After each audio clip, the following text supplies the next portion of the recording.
Good morning সবাইকে। এখন বাজে 7:30। আজকে রবিবার। তো চলো তোমাদের সঙ্গে আজকে একটা রেমেডি শেয়ার করি। এই শীতকালের দিনে ছোট বড় সবার বাড়িতে তো প্রায় আমাদের সর্দি কাশি মাথা ব্যথা প্রায় লেগেই থাকে। তো এই রেমেডিটা সবসময় ওষুধ না খেয়ে এই রেমেডিটা মাঝে মাঝে ট্রাই করে দেখতে পারো। এটা খুবই ভালো উপকার দেয়।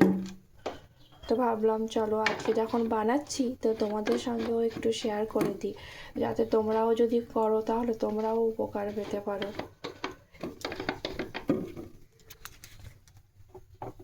প্রথমেই আমি জল দিয়ে নিলাম, তারপর এখানে দেবো এই দুটো তেজপাতা। এটা ঠান্ডা সর্দি কাশির পক্ষে খুবই ভালো।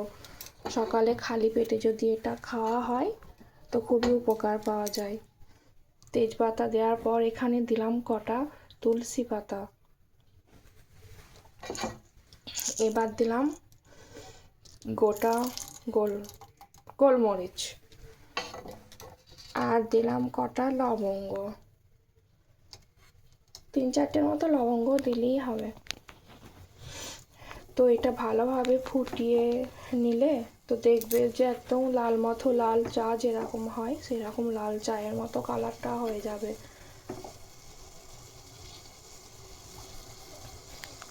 এইটা যে খালি পেটে সকালবেলাতে খেলে খুব ভালো উপকার পাওয়া যায়। যাদের প্রতিনিয়ত কাশি সর্দি ঠান্ডা লেগে থাকে এই রেমেডিটা খেয়ে একবার দেখো, খুব ভালো কিন্তু উপকার পাবে। আমার তো শীতকালে তো ঠান্ডা লেগেই থাকে, যেহেতু সাইনাসের সমস্যা আছে আমার, তো আমি প্রায় দিন এই রেমেডিটা এখন খাচ্ছি। দেখো ঠিক এরকমভাবে ফুটে লাল মতো মানে রসটা বেরিয়ে যাবে। তুলসী পাতা তেজপাতা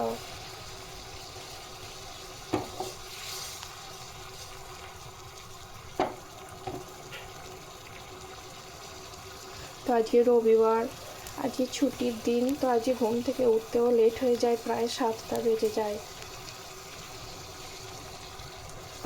সকালে উঠি আগে এটা করে নিই, তারপর কোনো কিছু কাজ করি।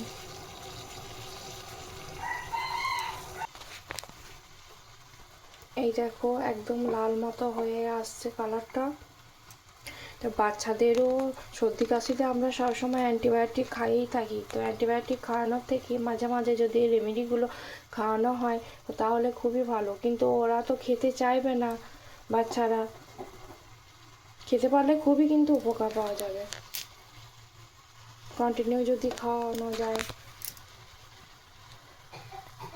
তো এটা প্রায় হয়েই এসেছে, এবার আমি বন্ধ করে এটাকে ছেঁকে নেব। এই যে এখানে এটাকে আমি ছেঁকে নিলাম এইভাবে। দেখতে মনে হবে ঠিক একদম চায়ের মতো। তারপর যেটা করতে হবে, এটা যখন ঠান্ডা হয়ে যাবে, ঠান্ডা হয়ে যাবার পর এখানে 1 চামচ মধু এর সঙ্গে মিশিয়ে দিতে হবে। তোমরা যে কোনো কোম্পানির মধু নিতেই পারো, আমি সাফোলার মধুটা ব্যবহার করি। তো এইটা ঠান্ডা হওয়ার পর 1 চামচ এখানে মধু মিশিয়ে নিলেই কিন্তু এটা পুরোপুরি রেডি হয়ে যাবে।